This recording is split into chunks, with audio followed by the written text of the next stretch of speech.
তো hello everyone, আজ আমাদের বাড়িতে কড়াকড়ি পুজো ছিল। বাড়িতে পুজো থাকার কারণে আমি সকাল সকাল স্নান করে নিয়েছিলাম।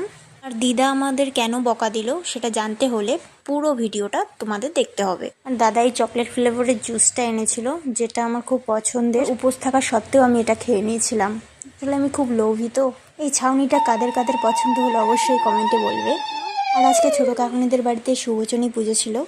আর দেখো কাকিমুনিদের বাড়িতে কত সুন্দর সুন্দর ফুল। কাকিমুনির পুজো দেওয়া কমপ্লিট হলে আমি আমার বাড়িতে চলে আসি আর ফলমূল কাটা শুরু করে দিই।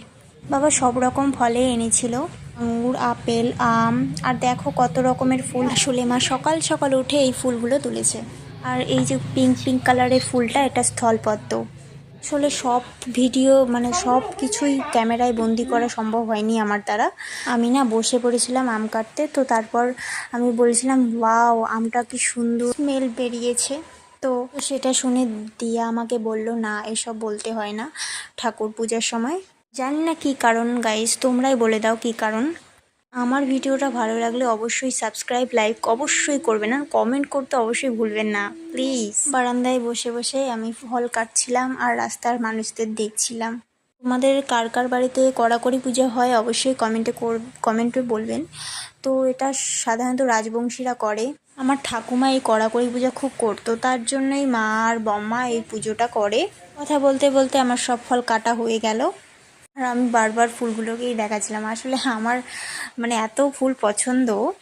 আর এই পূজায় ব্রাহ্মণ লাগে না। এই পূজায় আমার পাশের বাড়ি একটা দিদা আছে, তো সেই এই পুজোটা করে আসছে এত বছর ধরে। আর কেচ্ছাও বলে, জানো কেচ্ছা মানে গল্প।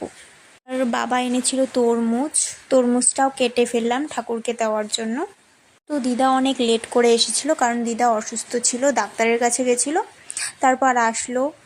আর এই ছাউনিটা যে দেখতে পাচ্ছ না, এই ছাউনিটা 4 কি 5টা শাড়ি লেগেছে এই ছাউনিটা করতে। আমার এই ছাউনিটা খুবই পছন্দের। আর আমরা দিদাকে সব এগিয়ে এগিয়ে দিচ্ছিলাম। দিদা এখন পুজো করছে।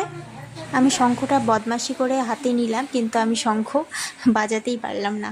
তো যাই হোক, এই কড়াকড়ি পুজোয় এক জোড়া হাঁসের ডিম লাগে। তারপর ঘোরাঘুরি কলাগুলোকে পা হাত বানিয়ে দেয় কলাগুলোর ওখানে, তারপরে ঘোরাঘুরি হয়ে যায় ওরা। এখানে পুকুরও বানিয়ে দেয়, তো পুকুরের ওখানে মাছ থাকে, মাছ দেয়, পুঁটি মাছ। আর গুয়া পান দেয়, গুয়া পান বলতে বোঝায় পান সুপুরি। তোমরা কোচবিহার আসলে দেখতেই পারবে যে মানুষের মুখ একদম লাল হয়ে গেছে এই পান সুপারি খেতে খেতে। আর দাঁতের অবস্থা তো মায়ের খুবই খারাপ, এই পান সুপুরি খেতে খেতে মায়ের দাঁত একদম পুরো শেষ। আর শাশুড়ি বৌমা পূজা করছে, দেখো কি মনোযোগ দিয়ে। তো হরে কৃষ্ণা। আমি শাড়ি পরে নিলাম, কারণ সবাই কমলা কালারের শাড়ি পরে নিয়েছিল, কারণ তার আগের দিন বিজেপি জিতেছিল। আসলে সেটা না, সবাই শাড়ি পরেছে, তো সেই জন্যে আমিও শাড়ি পরেছি। তো দিদা এখন কেচ্ছা বলা আরম্ভ করবে। পুজোর মাঝে ভিডিও করাটা উচিত হয়নি, তো সামান্য কিছু আর কি দেখানোর চেষ্টা করেছি আপনাদের। পুজোতে ভিডিও করা অ্যাকচুয়ালি তো উচিত নয়, কি করবো গাইস, তোমাদের জন্য করতে হচ্ছে। পুজো কমপ্লিট হলে প্রসাদ বিতরণ করা হয়েছিল। দেখতেই পারলে দিদা কি বললো। আমরা এগুলো কথায় কিছু মাইন্ড করি না, বরং হাসি পায়। পুজোয় পান সুপারি খেতেই হয়। ঘরের পুজো দেওয়া আমি কমপ্লিট করলাম, তো দেখা হচ্ছে পরের ব্লগে। তো টাটা।